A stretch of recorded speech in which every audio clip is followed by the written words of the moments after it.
Have you ever wondered what waits just beyond the last breath of our solar system? What if the first machine to reach that darkness is hearing something we never expected to exist? Before we go deeper, do me a favor. Like this video if space stories pull you in, subscribe if you want more mysteries. Explain simply and share this with the one friend who always says the universe still has secrets left. Right now, farther from Earth than anything humanity has ever built, Voyager 1 is still talking to us. That sentence alone feels unreal. This spacecraft launched in 1977. Some of the technology inside it is older than personal computers, older than the internet, older than most of the people watching this video. It was built for a mission that was supposed to last only a few years. Instead, it kept going. Past Jupiter, past Saturn, past the familiar planets, past the protective bubble created by the sun. And now it is moving through interstellar space, the region between stars, sending home signals so faint and so slow that each one feels like a message from the edge of a dream. But this story is not just about distance. It is not just about an old spacecraft refusing to die. It is about what that spacecraft is finding. Because the latest data from Voyager 1 is forcing scientists to ask a deeper question than they expected. Not, how far can this machine go? But, how wrong were we about the space beyond our solar system? For a long time, many people imagined interstellar space as a giant empty nothing. Cold, silent, dark, and almost featureless. A black ocean with no waves. A vacuum so calm that once you crossed into it, not much would happen. But Voyager 1 has been showing us something else. The space between stars is not simple, it is not quiet, and it may not even be stable in the way we once assumed.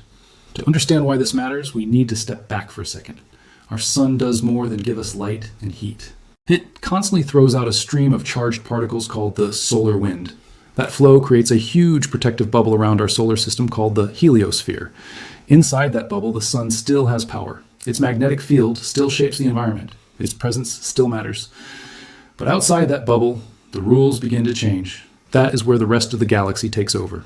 Voyager 1 crossed that boundary in August 2012. That moment was historic. It became the first human-made object to enter interstellar space. Not in science fiction, not in theory, in reality. It was the first thing we ever built that could directly taste the environment outside the sun's protective shell. And what it has tasted since then has been stranger than expected. One of the most important clues came from an instrument designed to listen to plasma waves. Plasma is gas whose atoms have been stripped into charged particles. It fills much of space. It is thin, but it is there. And when waves move through it, the electrons can vibrate in ways scientists can detect. Voyager 1 began hearing those signals after entering interstellar space. At first, researchers noticed occasional whistles triggered by shock waves moving outward from the sun. Those events helped confirm that Voyager really had crossed into a different region. But then, something even more interesting appeared. Not a dramatic burst, not a one-time anomaly, a faint, narrow, persistent tone, a steady hum. That hum mattered because it gave scientists a more continuous way to track the density of interstellar plasma. Instead of waiting for rare bursts from solar activity, they could start building a fuller picture of the material around the spacecraft. And the picture was surprising. The density rose far more than many people would expect in a place that is supposed to feel empty. The region beyond the heliosphere turned out to be structured, layered, active. More like a living environment than a blank void. Think about how strange that is. Humanity spent generations studying the space between stars from a distance, with telescopes, with models, with math. And then one aging spacecraft slips beyond the border and quietly tells us, this place is more complicated than you thought. That is what makes Voyager 1 so powerful. It is not giving us guesses. It is giving us direct measurements. That changes everything. And the questions get bigger from there. If the interstellar medium around us is more structured than expected, what does that mean for the heliosphere itself? How does our solar system move through this environment? Does the protective bubble around us expand and shrink more than we realized? Could changes in the surrounding galactic material alter how much cosmic radiation reaches the inner solar system? Could our local neighborhood in the galaxy be more dynamic than the old picture suggested? These are not small questions. They touch the shape of our solar system's shield. They touch the long story of Earth's environment. And they touch how future spacecraft may one day travel beyond the sun's influence. What makes this even more gripping is that Voyager 1 is making these discoveries at the exact moment it is becoming harder and harder to keep alive. This is the part of the story that feels almost unfair. Just as the spacecraft reaches the most mysterious region of its journey, the machine itself starts running out of strength. Not because of one sudden disaster, not because of one big explosion, but because deep space is patient, and time always collects its price. Voyager 1 runs on a radioisotope power source. Every year, it loses a little more electrical power. Just a few watts. That does not sound dramatic until you realize the mission has been going on for almost half a century. Over that kind of time, tiny losses become huge decisions. Each watt becomes precious. Each heater matters. Each instrument becomes a question. Do we keep this one alive, or do we turn it off so the spacecraft can survive a little longer? That is not normal mission management anymore. That is survival. That is choosing which parts of a legendary machine get to keep breathing. And in 2026, NASA made one of those painful choices. Engineers shut down Voyager 1's low-energy charged particles instrument to save power and keep the spacecraft operating longer. That instrument had been working for nearly 49 years. Almost 49 years. Try to sit with that for a moment. A scientific instrument launched in the 1970s, still doing useful work in interstellar space, finally being switched off not because it failed, but because the mission had to buy more time. After that shutdown, Voyager 1 was left with just 2 operating science instruments. One listens to plasma waves. The other measures magnetic fields. That means 2 final scientific windows are still open in a place no other spacecraft has ever explored directly. 2. That is all. And yet, those 2 windows may still tell us things no mission has ever been able to say with confidence before. If this story is already blowing your mind, hit subscribe right now and drop a comment with one word for what Voyager feels like to you. A survivor? A ghost? A messenger? I want to know. Now imagine the people on Earth trying to control this spacecraft. Voyager 1 is so far away that a signal takes about 23 hours to travel one way. That means if engineers send a command today, they wait nearly a full day for it to arrive. Then they wait again for the reply. A simple back and forth can take almost 2 full days. No instant fixes, no quick corrections, no second chances in real time. Everything must be planned with extreme care. Every command has to be right before it leaves Earth. Because by the time you know something went wrong, the spacecraft is already much farther away. That alone would make this mission difficult. But the problems do not stop there. The thrusters that help keep Voyager pointed toward Earth have faced clogging issues. These thrusters matter because if the antenna drifts away from our planet, the faint whisper of data could disappear. And once that signal is gone, the mission is effectively over. No dramatic farewell, no music, just silence. The kind of silence that happens when the greatest explorer ever built finally turns its face away from home. There was some hope, though. In 2025, engineers revived a set of backup thrusters on Voyager 1 that had been considered unusable for years. That was a major save, not flashy, not the kind of thing that dominates headlines, but absolutely mission critical. Because on a spacecraft this old and this distant, even one recovered system can mean a few more months of science. And there was another pressure building in the background.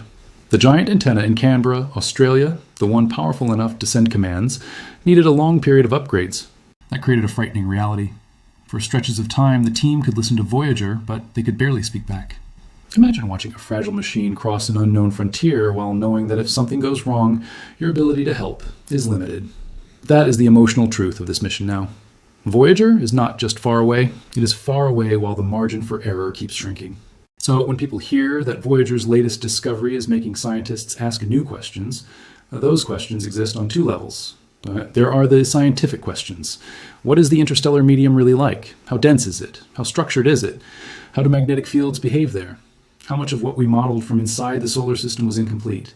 But there are also emotional questions. How much more can Voyager still tell us? How much time is left? Will we lose this mission before it reveals its biggest clue? And that biggest clue may not be one dramatic object. It may be the realization that the so-called emptiness between stars is not empty at all. It has texture, it has motion, it has changing density, it has waves and magnetic behavior. That matters because we live inside that story. Earth is not isolated. The solar system is not sealed off. We are moving through the galaxy, and the medium around us may influence the strength of our protective bubble over time. This is where Voyager stops being just a heroic engineering story and becomes something more unsettling. Because the mission reminds us that our cosmic neighborhood may be less familiar than we thought. We often comfort ourselves with maps. We like clean diagrams. We like tidy boundaries. But reality is messier. The edge is not clean. The outside is not simple. And the larger environment may be changing in ways that take centuries, millennia, or longer to fully understand. That idea should humble us. For all our power, we are still beginners in this part of the universe. Voyager 1 is like a single fingertip pressed against the wall of a vast, dark room. And even that tiny touch is enough to tell us the room is not shaped the way we imagined. In November 2026, Voyager 1 is expected to reach a distance of 1 light day from Earth. 1 light day. That means light itself, the fastest thing we know, takes a full 24 hours to make the trip. The moon is light seconds away. Mars is measured in light minutes. Voyager 1 is pushing into mythic scales. When you look up, that machine is so far from home that even light has to travel for a full day to reach it. And still it keeps going. Still it keeps sending data. Still it keeps turning faint measurements into profound questions. It matters because it is alone in the most important place it has ever been. And it is still teaching us.